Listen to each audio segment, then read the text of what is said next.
بسم الله الرحمن الرحيم الحمد لله رب العالمين والصلاة والسلام على سيد الأنبياء والمرسلين وعلى آله وأصحابه أجمعين إن الله وملائكته يصلون على النبي يا أيها الذين آمنوا صلوا عليه وسلموا تسليما الصلاة والسلام عليك يا سيدي يا رسول الله وعلى آلك وأصحابك يا نبي الله معزز سامعین و ناظرین السلام علیکم ورحمۃ اللہ وبرکاتہ۔ آج کا ہمارا درس حدیث عقیدہ ختم نبوت قرآن کریم کی روشنی میں۔ حضرت ثوبان رضی اللہ تبارک و تعالی عنہ فرماتے ہیں کہ رسول اللہ صلی اللہ تعالی علیہ وسلم نے فرمایا، اور بے شک ان قریب میری امت میں 30 دجال ہوں گے، ان میں سے ہر ایک گمان کرے گا کہ وہ نبی ہے، حالانکہ میں خاتم النبیین ہوں، میرے بعد کوئی نبی نہیں۔ ان کذابوں کا دعویٰ کرنا ہی حضور نبی پاک صلی اللہ تعالی علیہ وسلم کی ختم نبوت کی حقانیت صداقت پر دلیل ہے، کیونکہ مسلمان پہلے سے ہی اس سے باخبر ہے۔ بس جب ان کذابوں کے جھوٹے دعوے کی خبر سنتا ہے تو اس کا ایمان اور عقیدہ آپ صلی اللہ تعالی علیہ وسلم کی ختم نبوت پر اور بھی مضبوط ہو جاتا ہے، کیونکہ آقا کریم صلی اللہ تعالی علیہ وسلم نے امت کو پہلے سے مطلع فرما دیا تھا کہ میں آخری نبی ہوں، میرے بعد کوئی نبی نہیں۔ آپ صلی اللہ تعالی علیہ وسلم کے بعد جو بھی نبوت کا دعویٰ کرے گا وہ کذاب اور جھوٹا ہوگا۔ پوری امت کا اس عقیدے پر اجماع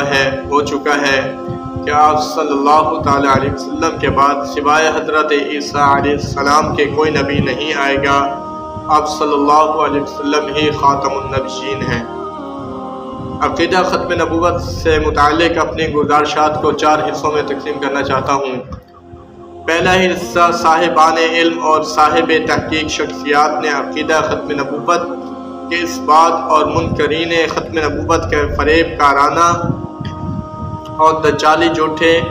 دعووں کو قرآن کریم کی 100 سے اوپر آیات کریمیہ سے واضح کیا ہے۔ اور یہ بھی ایک حقیقت ہے کہ اگر قرآن مجید کو بطور وحی کے دیکھا جائے تو سارا قرآن ہی آقا کریم صلی اللہ تعالی علیہ وسلم کی ختم نبوت کی دلیل ہے۔ کیونکہ قرآن مجید آخری وحی ہے تو نزول قرآن کے بعد وحی کا دروازہ ہمیشہ کے لیے بند ہو چکا ہے۔ اگر آپ صلی اللہ تعالی علیہ وسلم کے بعد کسی نبی نے آنا ہوتا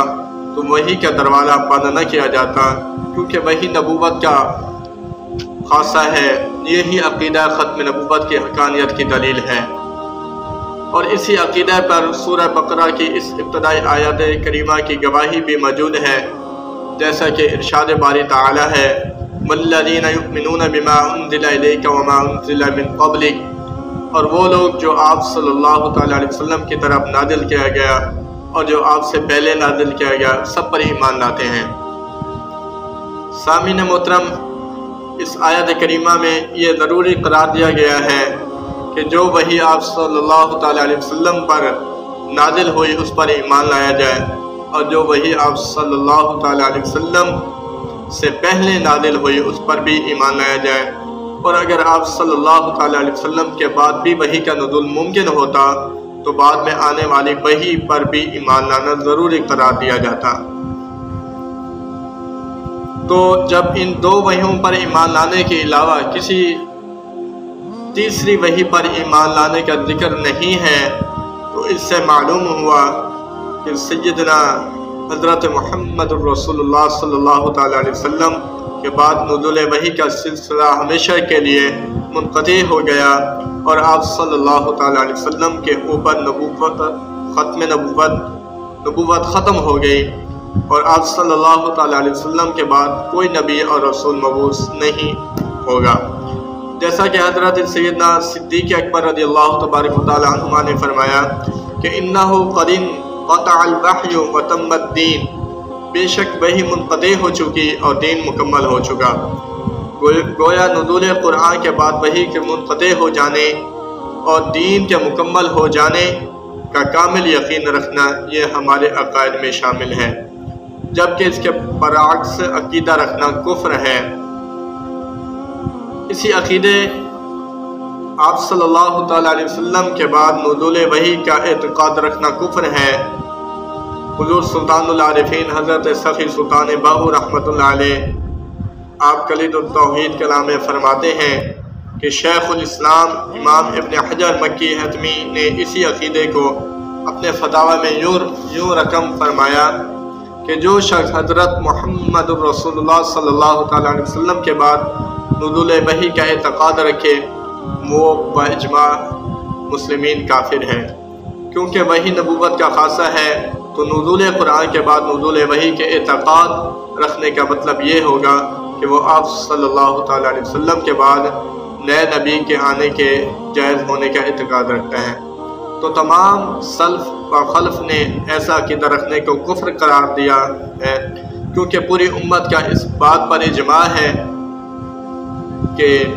نزول قرآن کے بعد وحی نازل نہیں ہو سکتی، اور معلوم ہے کہ وحی کیا ہے۔ وحی تو نبی کا خدا سے رابطے کا ایک ذریعہ ہے، تو جب وحی کا نزول ممکن ہی نہیں تو نبی کا خدا سے رابطہ ہی نہ ہوا، اور جس نبی کا خدا سے رابطہ ہی نہ ہو وہ نبی کیسے ہو سکتا ہے؟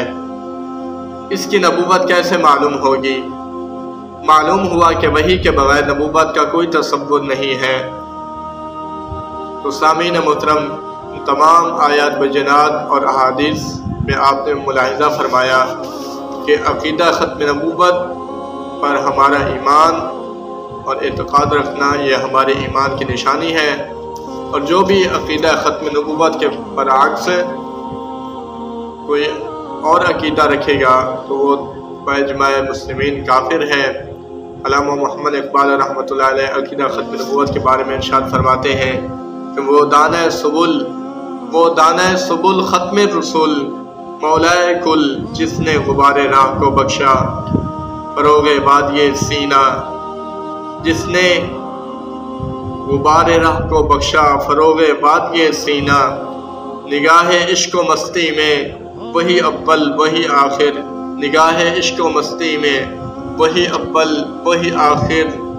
وہی قرآن وہی فرقان وہی یاسین وہی طٰہٰ۔ اللہ رب العالمین کی بارگاہ ایک تسبیح دعا ہے، جو کچھ درس ہوا اللہ ہمیں سمجھنے کی اور اس پر عمل کرنے کی توفیق عطا فرمائے۔ اللہ رب العالمین حضور خاتم النبیین رؤوف الرحیم صلی اللہ تعالیٰ علیہ وسلم کی سچی محبت اور حضور کی غلامی میں اللہ دن کی بسر کرنے کی توفیق عطا فرمائے۔ السلام علیکم ورحمۃ اللہ وبرکاتہ۔